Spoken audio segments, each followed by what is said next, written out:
Hey Stacy, comments on week two needs assessment. Um, First assignment is one that you compared two models for needs assessment. You compared um, a model for assessing needs with actual then sort of for developing a model of change. That wasn't quite what I was thinking of, but I realised I was not specific enough in my instructions. It's really looking. I still really want to be focused on the assessing needs component rather than actually developing a model of change, which is sort of next step in the PDCA cycle. Right?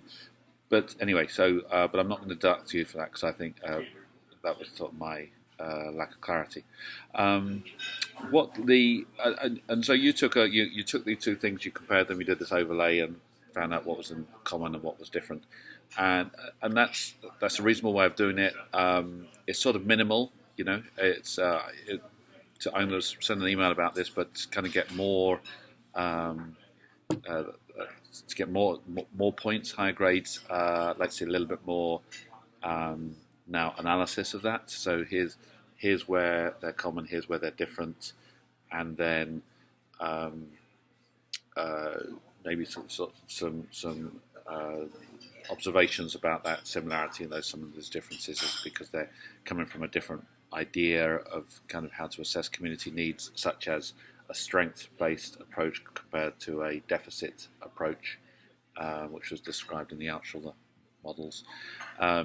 Or is it because they're trying to do different things like that? I just want to try to see you engage with the material and try to understand kind of what things are for, uh, rather than simply just answering the questions. So answering the questions is good and sort of minimum.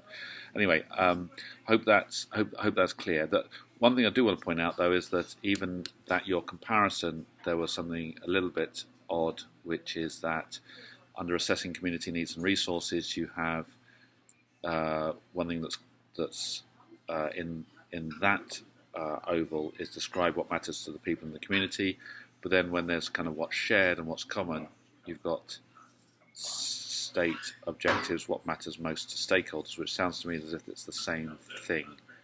So I wasn't quite sure if that's yeah. I presume it looks to me that what you had in the middle was common, and the other two on either side were different, but that one is both common and different at the same time. So I'm going to take 1 point off because I thought there was a lack of clarity on that. When it comes to home forward, sort of some good material, good thought, good observations there. Um, uh, what would be helpful, and I think particularly in the final paper, how about trying to structure this a little bit more cleanly so that we talk about what are the needs and how does it identify the needs. So we've got a couple of some kind of critical points there. One is that the dashboard that they have has 17,924 people on a wait list. So that's kind of an indication of a need. All right. So they've got a service. They've still got 17,000 people on a wait list, of which they've got 9,000 units and then 9,300 vouchers. So actually, the number of people on the wait list is pretty large compared to the number of units that they have available. So that kind of gives a sense of the magnum of or the quantum, I guess, of the problem. There's an important point I'll come to in a second.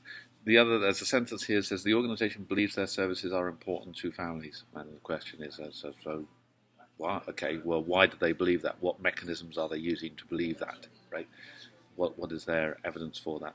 And this kind of gets into sort of if you consider the admitting failure comparison, which is the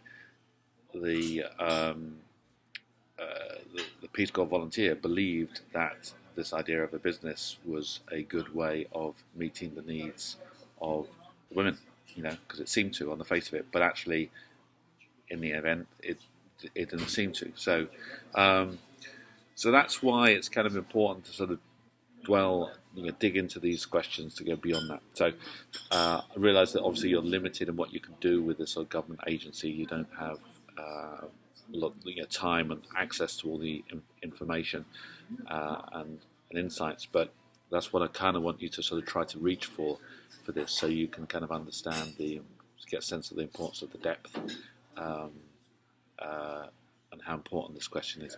One point I will send to everybody, which is about the risk of confusing, here's some services that we provide, therefore there is a need that they are meeting. Okay, on the face of it, that's kind of sort of seems intuitive, which is people are using the services, therefore they need them. But there is a big risk in just stopping there, and that is this can become something of a sort of a self-perpetuation, a way of just sort of self-perpetuating an organisation and what it does without actually trying to solve a problem or really, erase the issue and improve over time. And this is because it can be a little bit, one can be a little bit lazy in thinking that, well, our legitimacy is based on the fact that people are simply using our services. If you just stop there, that doesn't suggest how you might improve, how you might actually then sort of maybe address, maybe there are some fundamental problems that are actually sort of leading to this use of services, but you're maybe not even tapping them.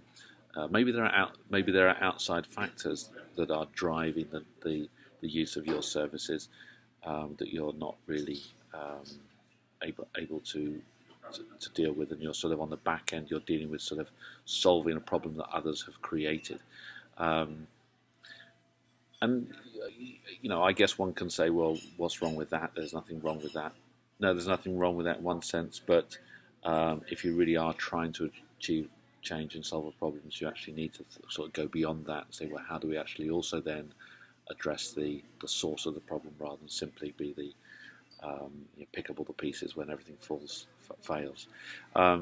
So that's a kind of, which is why it sometimes is helpful to kind of get an independent assessment of the needs rather than simply the use of the resources, the use of services, or demand for the services.